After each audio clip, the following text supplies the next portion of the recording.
think I must have sent it to you on my personal mail. Maybe. So you probably didn't get it. I can usually get things from. Let me check my junk or whatever and see if anything. Nope. Yeah, like I should be able to receive stuff. Really? Mm-hmm.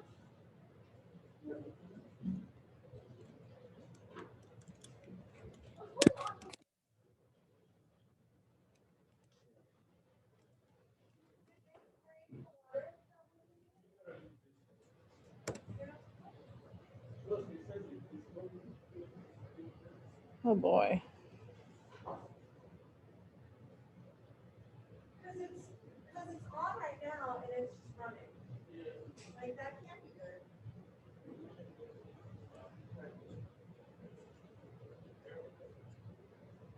Let's see what they want. All right, well I can't stand there. It'll stop in a minute. Calm down.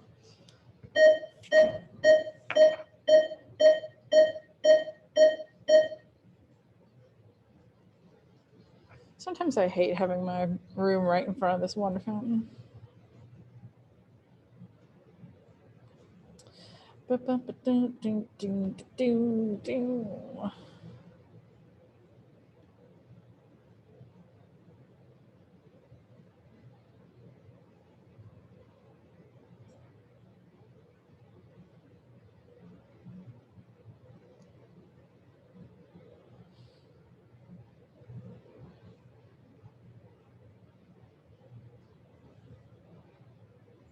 Okay, let's get these folks in here.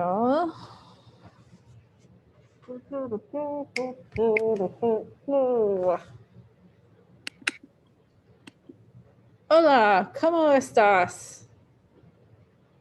Muy bien. ¿Y tú? Muy bien. Bien. Muy bien feels like an exaggeration. It's been a very sleepy day. All right, attendance. We don't have Madison.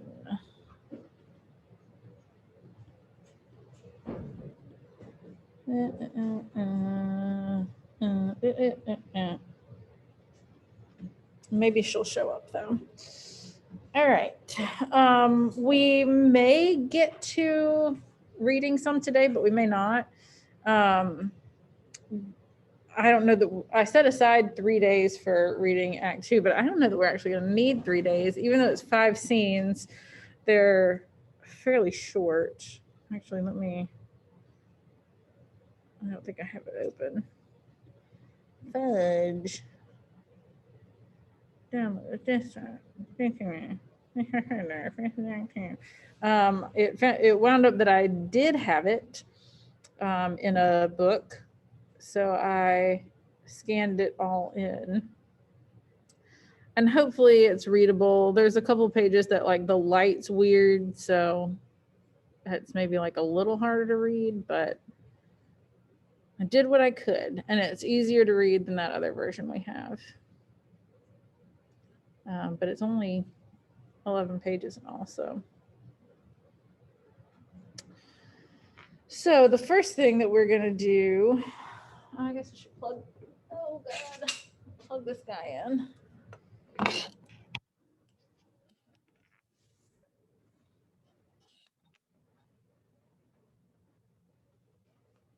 Yes, come on, come on.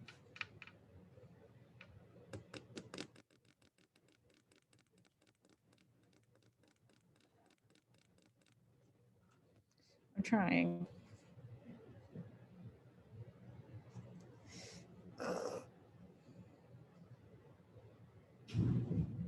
Curses. Okay, come on. This is why I hate plugging into this thing. It's just such a pain. It takes 20 years.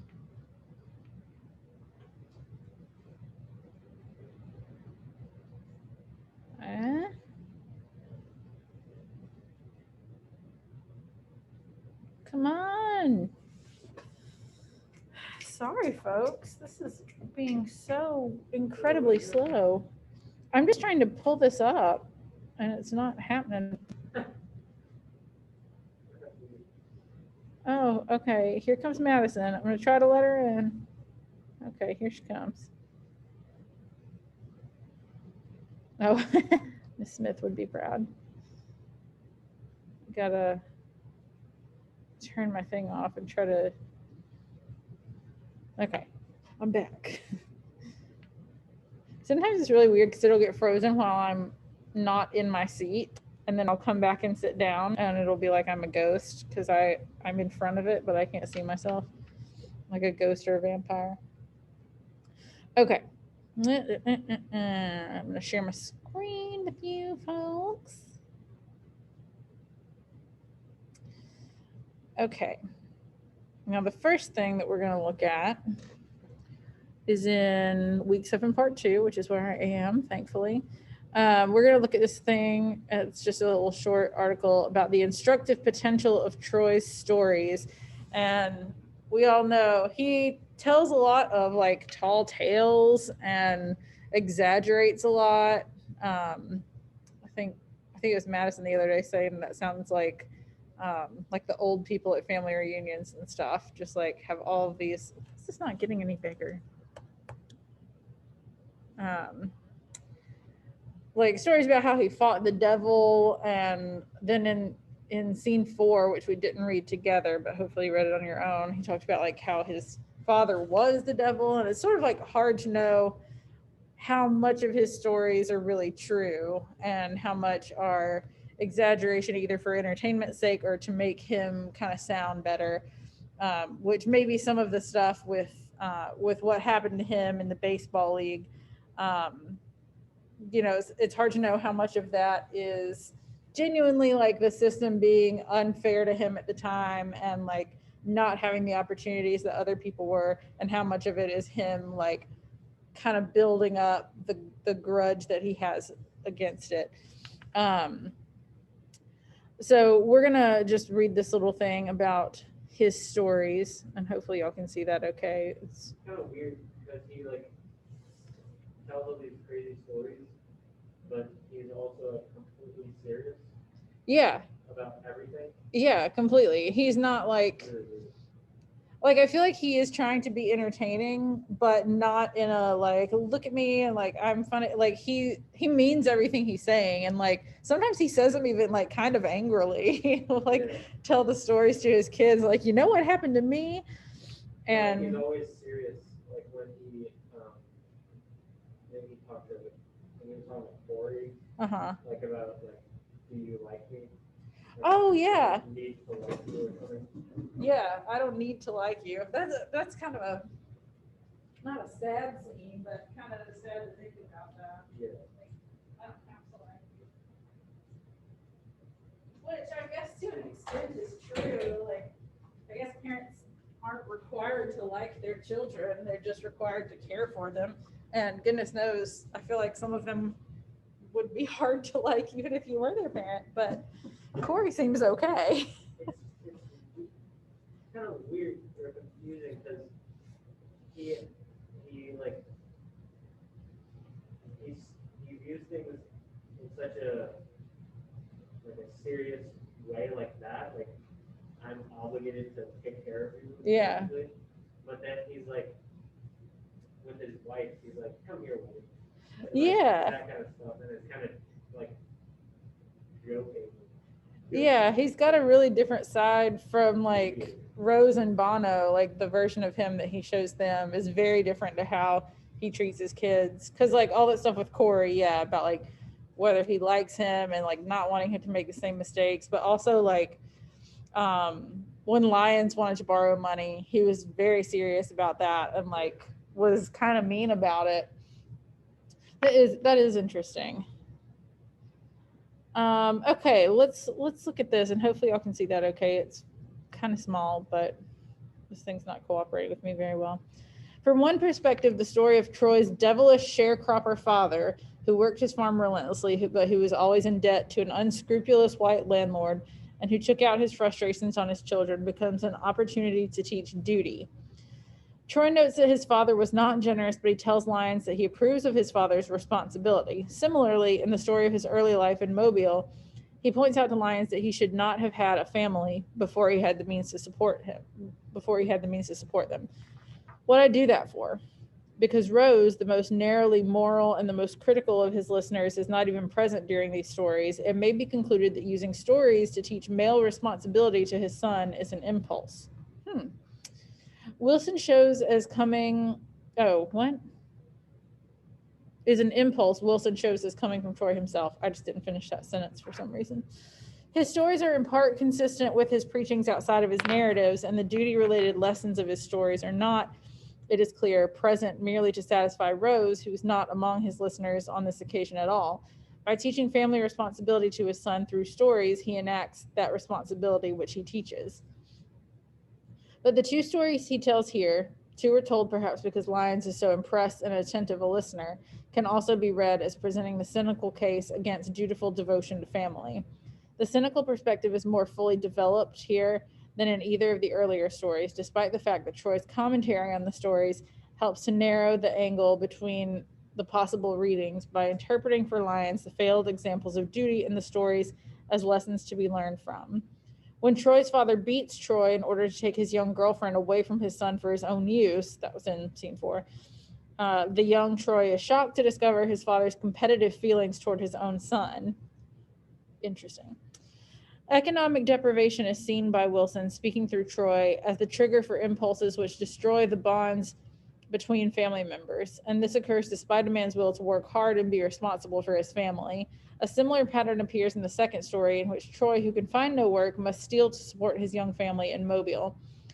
Stealing, however, lands him in prison, and consequently Lyons' mother leaves, taking Lyons, who must grow up fatherless, until he encounters Troy again as an adult. In these stories, the desire to carry out one's duty may be interpreted paradoxically as the root cause for the breakdown of family relationships, which were ironically the reason for undertaking the obligation in the first place. There's a few really interesting things there. The fact that he maybe sees these stories, even though they're like pretty serious at times, as like a means for instructing his kids and like basically teaching them how to be responsible adults, which I feel like it could be argued whether he's a super responsible adult anyway. I found it really funny in scene 4 that he's been promoted to garbage truck driver, which he's like the first black guy. I don't remember if it was like in the town or in the state or whatever, but to be promoted to that position. And he doesn't have a driver's license. And he's just like, I'll figure it out. Like, all you got to do to drive is point the truck at where you want to go and go. And I'm like, well, no, it's more than that.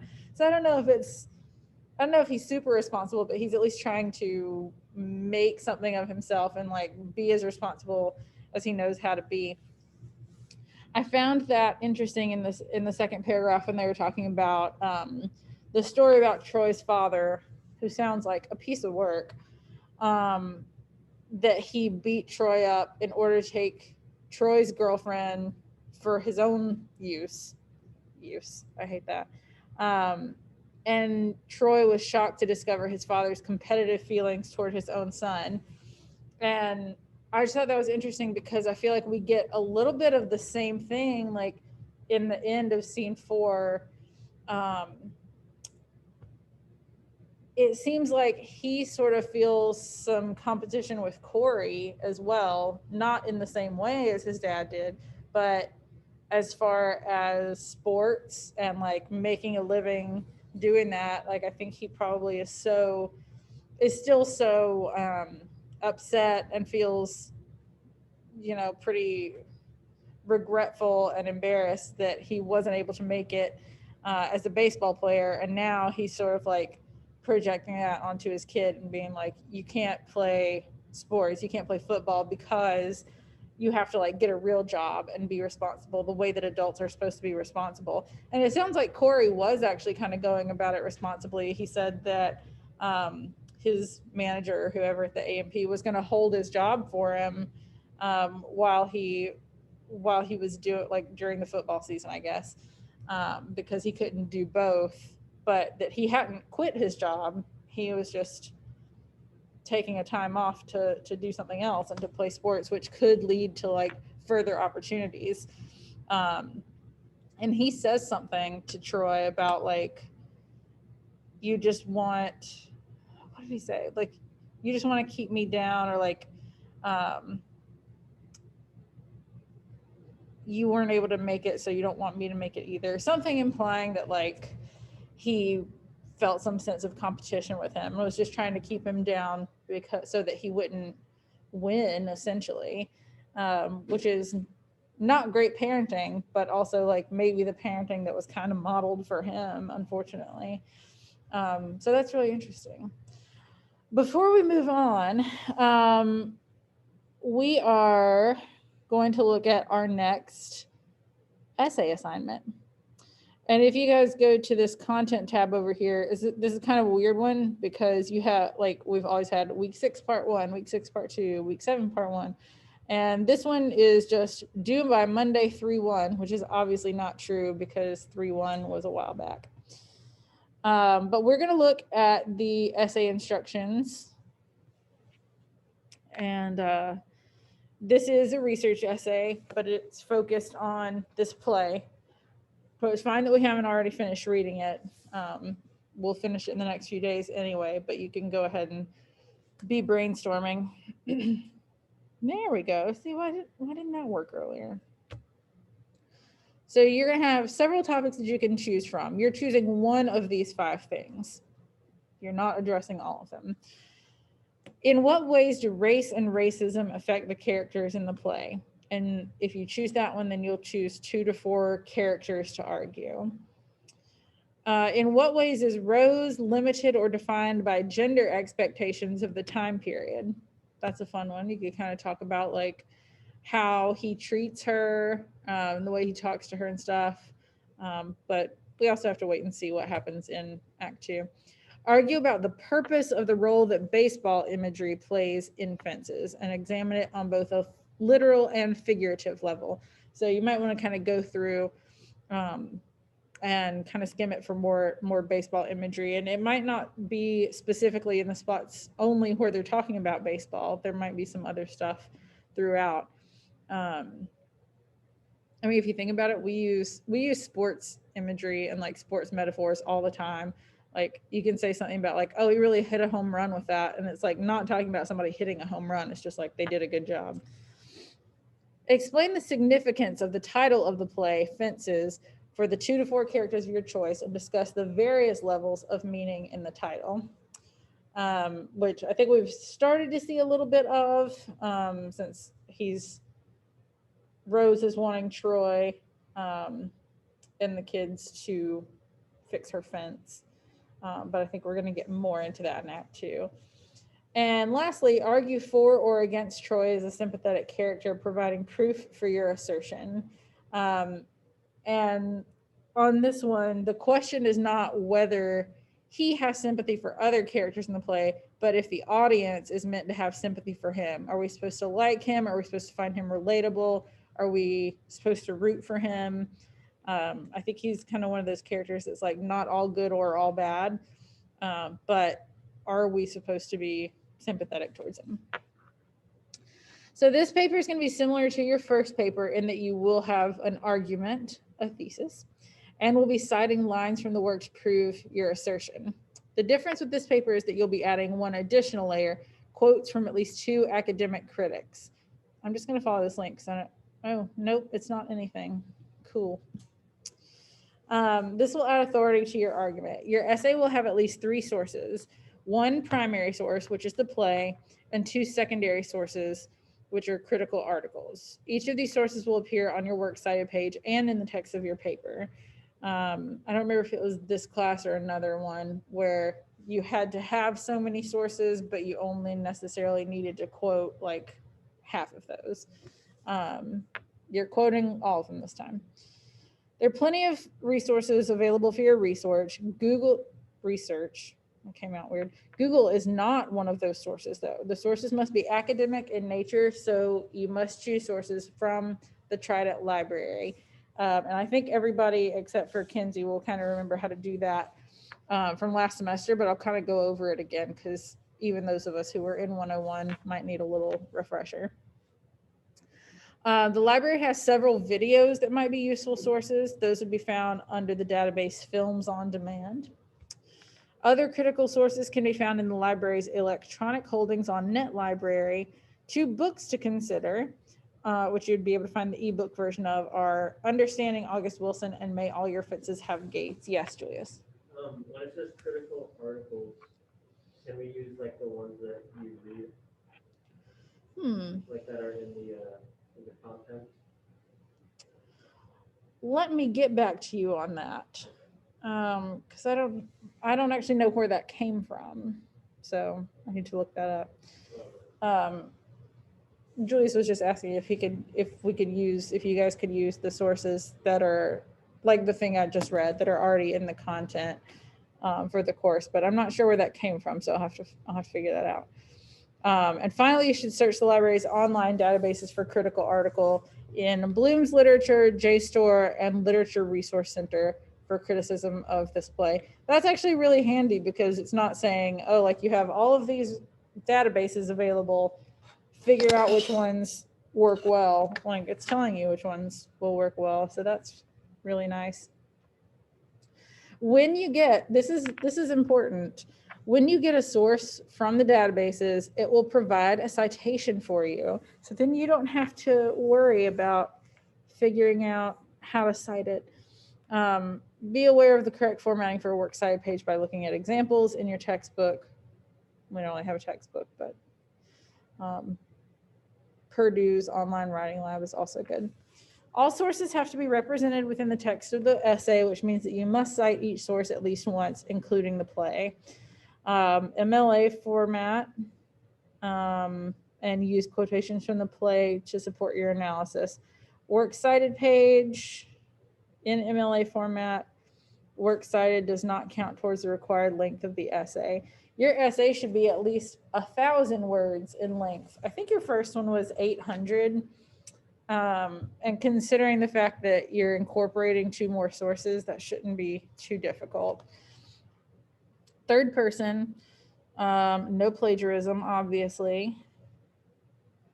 And there are some lectures in the content area titled Finding and Using Critical Sources and Research Essay Advice for Tips on How to Properly Format. I think they're down. Yeah, see, this is even more detailed here. This is all stuff that you can use. This is the exact same thing we just looked at. A video kind of explaining it. An outline, a graphic organizer that you can use. You don't have to. Or maybe. Well, there's the PDF version of it.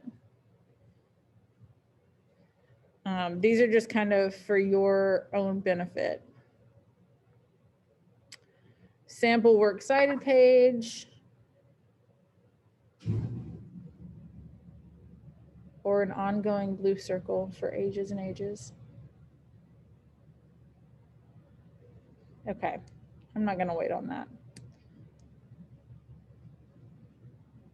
What's going on? It's very annoying.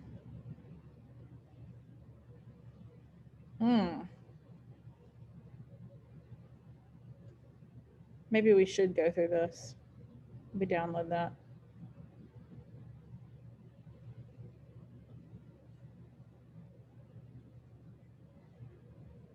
Okay, well, for some reason, none of these are wanting to work for me, but it'd be cool if this did. Let's look at this because it is a good refresher for a lot of you who are in 101. And Kenzie, I don't know if in any other classes you have been able to use this database or not. 13 minutes, good God. We might not watch the whole thing. All right, class, so now I'm going to show you how to find academic sources for your research paper. So there's a couple of different things that you can do. Looking at the drama essay module, there's links here that can help you. So the first thing I'm going to do is click on the library resources for essay link. That will open up this page here. It's got the library's homepage, the hours, so that you can see if you want to chat with somebody. They're still doing live chats for people that need help finding sources. So here, the best sources are over here.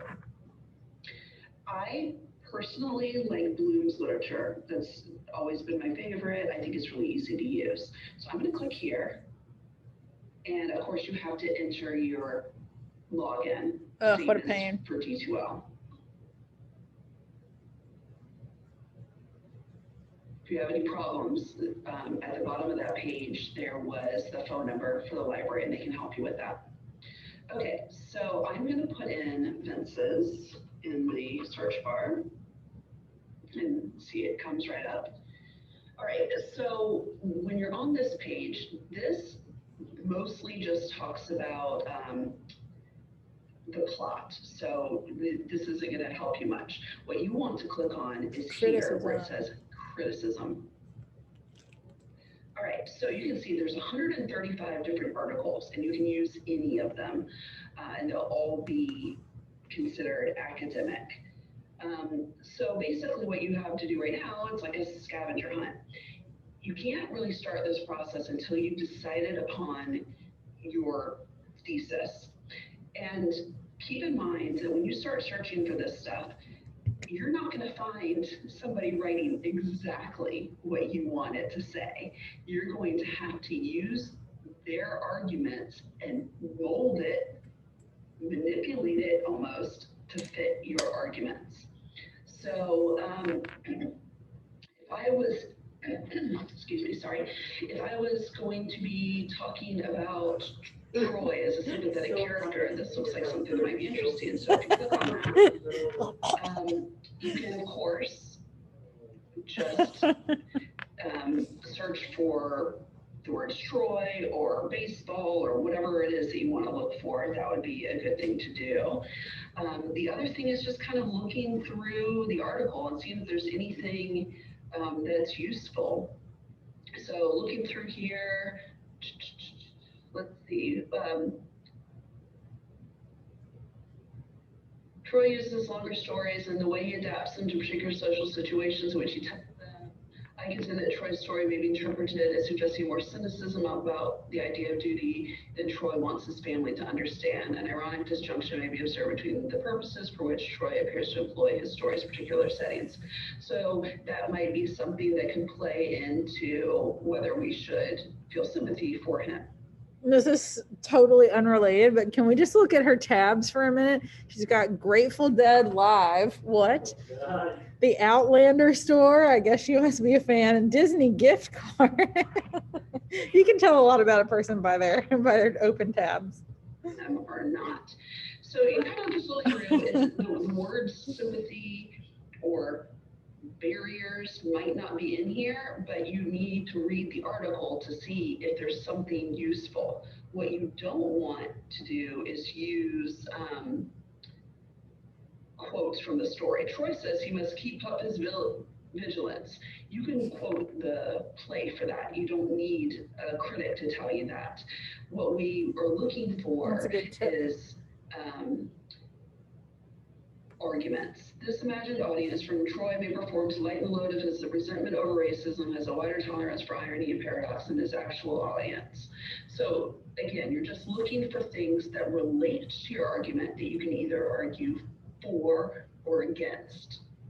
So like I said, this is backup for the main point of your paper, which is arguing your thesis and using the play and the lines from the play to back up your argument. You need at least 2 critics to give you more authority. It makes it seem to your reader, hey, I know the play, I've read criticism about it. Okay. Here's my I'm just gonna fast argument. forward a little bit. Over to a work She just citation. showed When you you this. click on this, here's the MLA citation. So all you need to do is copy this to a works cited page. So I'd go ahead and format that and go ahead and get your title here.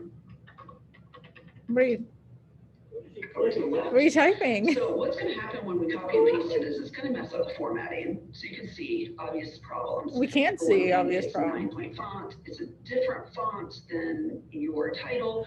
It's not double spaced and there's no hanging indents. So We we'll go can't ahead see that, and Danielle. do a select all and make sure that it's all the same. It's all the same size. Is she gonna And realize? then That's so. we need to make sure that it's double spaced. And then we do our hanging indents. I'm going to highlight every line except for the first. I think she Format the paragraph. recorded just like To the hanging.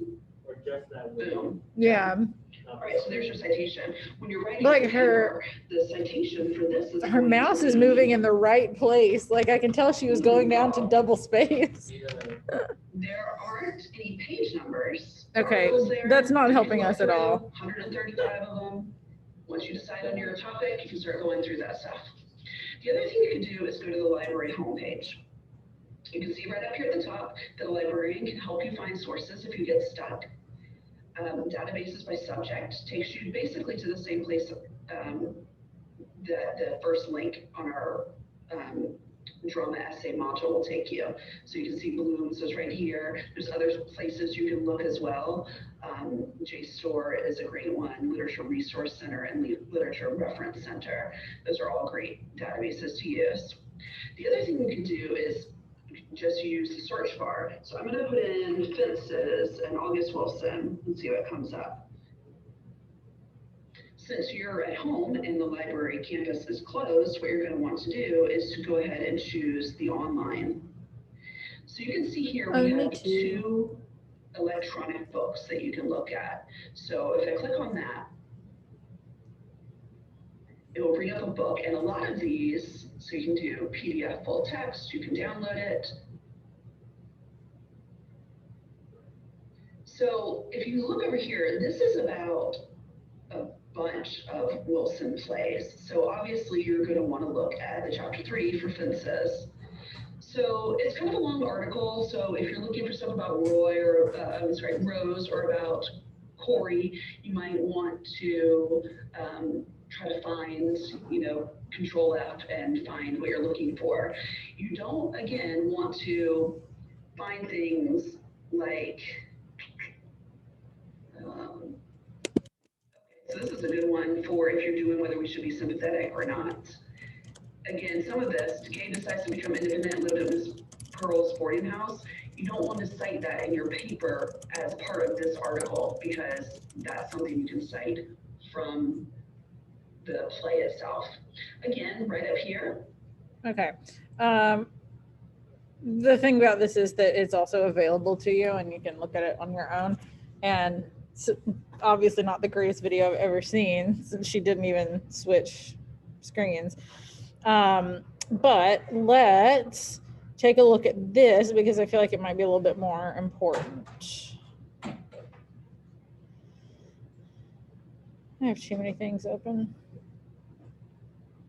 Come on, just come on. I want you to, yeah.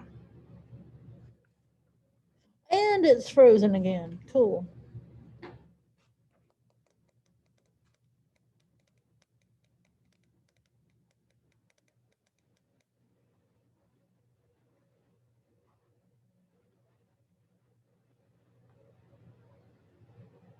Okay.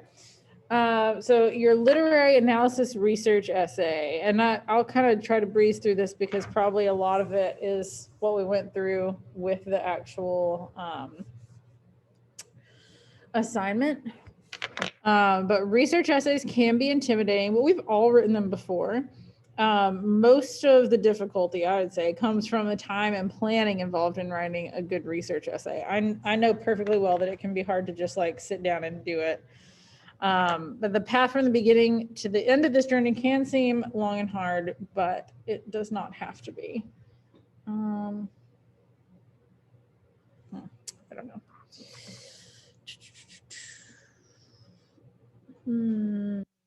I lost my spot. If you have a clear path of the map, you must follow. The planning of, research for, and writing of the essay can make sense and be a productive learning experience for both a writer and his or her readers. This lecture will concentrate on providing that map by giving detailed instructions on how to go about setting up and writing your essay. So listen up closely. First of all, consult the topic. Detail how many research sources you need for the assignment. 2, the databases that can provide useful, the Bloom's Literature, JSTOR, Films on Demand. How is this essay different from the other ones? It's not really, it's just an expansion of earlier essays. It's not a completely different type of assignment. You're gonna be doing the exact same stuff. You're just gonna add one additional layer, which is research, to find sources that help support your point. Your primary goal is the same as your goal from essay 1, to provide a clear interpretation of a work and explain your ideas to your readers. So to do that, you need a clear thesis, clear body paragraphs, quotations to support your points, and clear, thorough explanations of these quotations. And if you get kind of fouled up on that, I would even recommend going back to look at the body paragraph presentation, because I thought that one was very good.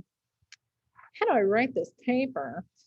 It's essentially going to have the same structure as the previous essays: an intro, body, paragraphs that concentrate on specific points of your thesis, and a concluding paragraph. So just here's a little sample structure.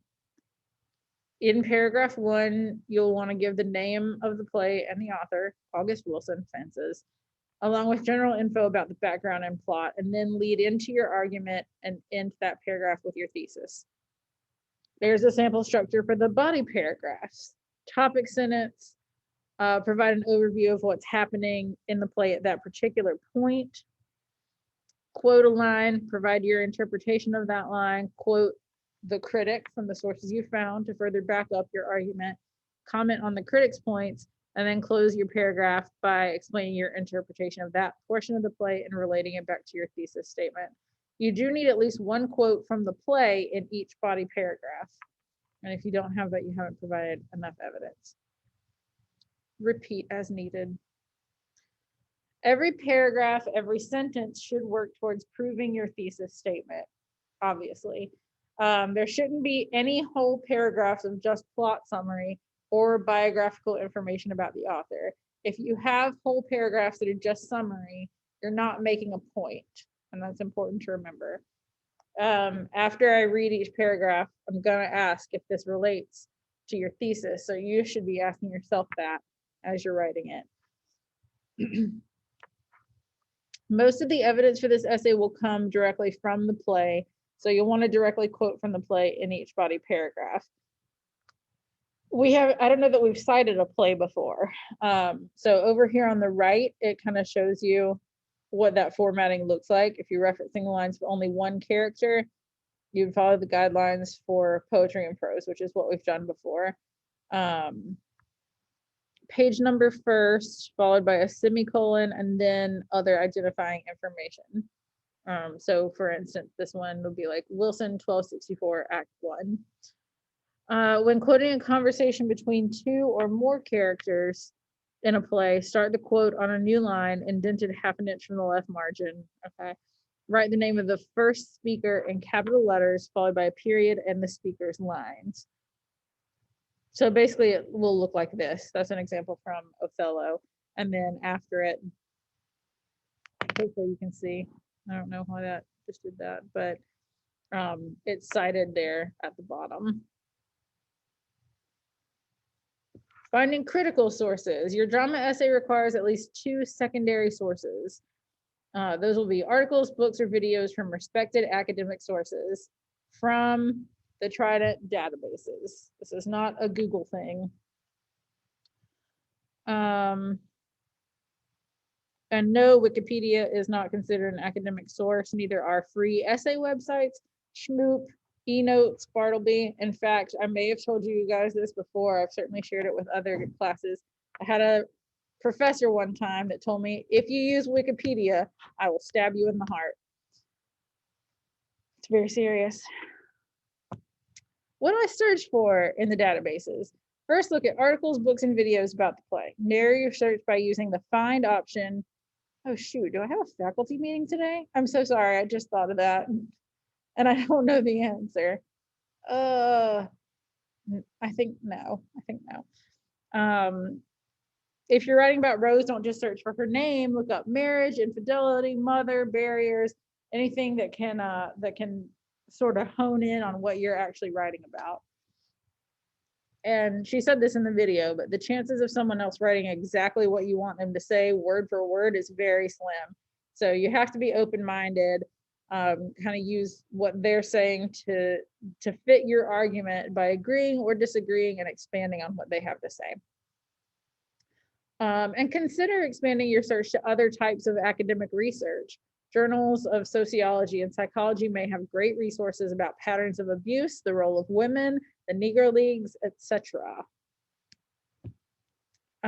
So this is just more about how to search articles from the library's homepage. I'm not going to go into detail on this because we started watching the video about it, and most of us have done it before. But searching through the library homepage, databases and articles, and then finding the one that you want, which Academic Search Premier, Films on Demand, Bloom's Literature, those are all good ones. But you do need your login info to access this. How to find critical commentary. This is more of what the video talked about. But what do you use a critic for anyway? You can use a quotation or a paraphrase from a critic in any number of different circumstances. Keep in mind that since your ideas are the focal point, you use the critics to help readers better understand your own views. In essence, you are the lead singer and the critics are the backup singers. I like that. You can use the critics to perform a lot of different functions in the essay. You could quote a critic when you make an assertion and the critic agrees with what you've said. You can contrast your interpretation with someone else's. A critic might make a strong statement that helps you lead into your own point. You might want to provide background information on a person or a topic. And if a critic makes a general statement about a topic that you'll investigate in more detail. And they've got some examples here. But again, this is stuff that is available to you. You want to make sure that you're avoiding unintentional plagiarism by citing your sources. That should be obvious, but I actually had a lot of issues with it this year. Not in this class, but just overall, people trying to pass off their own work or pass off other people's as their own. You should the Credible Hulk. You should always identify the name of the critic you're quoting. You can either identify the writer in the introduction to the quote or in the parenthetical reference. There are some made up ones here. Do not, however, do the following when quoting a critic. The writer has not identified the writer or the source of the quoted passage, so we don't know what the number is referring to.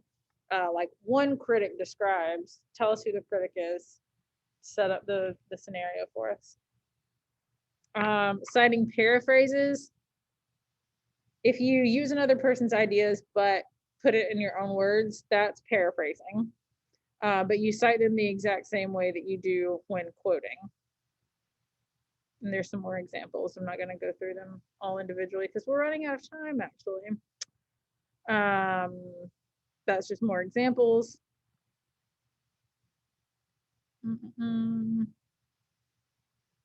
How to recognize unacceptable and acceptable paraphrases. Let's look at the unacceptable one just so we know. The increase of industry, the growth of cities, and the explosion of the population were three large factors in 19th century America. And this is paraphrasing this little top bit here. As steam-driven companies became more visible in the eastern part of the country, they changed farm hands into factory workers and provided jobs for the large wave of immigrants. With industry came the growth of large cities like Fall River, where the Bordens lived, which turned into centers of commerce and trade as well as production. they said the exact same things as the first paragraph, but just changed around the words a little bit. And that's considered plagiarism. They just changed around a few words and phrases, changed the orders of the sentence. They didn't cite a source for any of the ideas or facts. If you do either or both of those things, you're plagiarizing. In this second one, the acceptable one, they also rephrased it, changed around some sentences a little bit, but they cited it from Williams. Here are some things that you should not do in the research essay. You should not give an excessive amount of biographical info about Wilson. It's very interesting, but ultimately irrelevant because we are not talking about, you're not writing about Wilson, you're writing about the play, the events of the play. Do not have paragraphs that only explain what critics have said about the play. Instead, the body paragraphs should all focus on your ideas, not someone else's. You'll use quotation from the critics in all of your body paragraphs, but these quotes will only support your ideas rather than be the main focus of the paragraph. You should not quote passages from critics that just summarize the events in the play. You don't need quotations to do this because you can do it yourself. You can tell your readers what happens in the play in your own words, although go easy on the summary. Instead, you should quote critics when they interpret the play or provide their own views on the ideas in the play. You should not quote just a few words from a critic. Instead, you should quote full sentences that reveal the critic's views. Quoting too little can leave the reader confused about what the critic is saying. I wish they gave an example of facts. I know exactly what they mean. By the same token, though, try not to quote too much. It's always a balancing act. You don't want to have like a whole paragraph worth of what someone else said, but you also don't want like 3 words that don't really add up to anything. You should not allow one critic's views to dominate either a paragraph or the essay. Instead, your views are the centerpiece of the essay. Lead singer, backup singers. No. Also, you don't want to quote just one critic over and over again. This makes it appear to readers like you've not really conducted any research, which you don't want them to think. There we go. Ask your instructor, contact the writing center. Who is that? Who is that? I only saw your hand. I don't know who it was. Oh, hey, Sterling. Sterling. I just saw a hand band practice, I guess. Well, isn't he in your band, Hunter? Does he know it got canceled? I love that guy. Well, we don't have a textbook, or reach out to the librarians by chat, phone, or email. So we have very little time left here, but can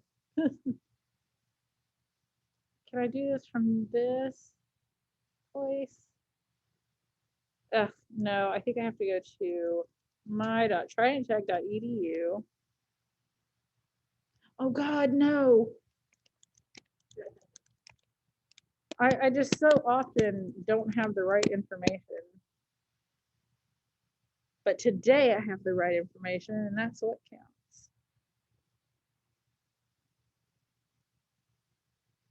counts. Okay, so to find the library, where is that? Mine looks different than yours. TTC library over here. It's 3 o'clock. Thank you. And you can search from there. And someone else just asked what's the website for the writing center. And I don't know off the top of my head. So let me see if there's a link here. And if not, we'll just look it up. Resources. I would have thought it'd be there.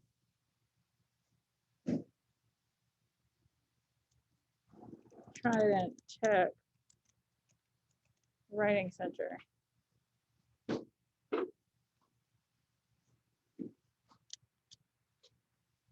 There we go. I'll put this in the chat.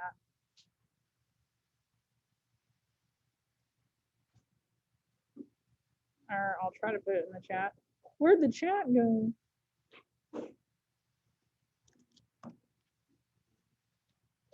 There you go, if you want the writing center. All right. We just have a minute before the bell rings. So we will start reading Act 2 tomorrow. We may even finish it tomorrow. It's not all that long. So I will see y'all then. Bye-bye.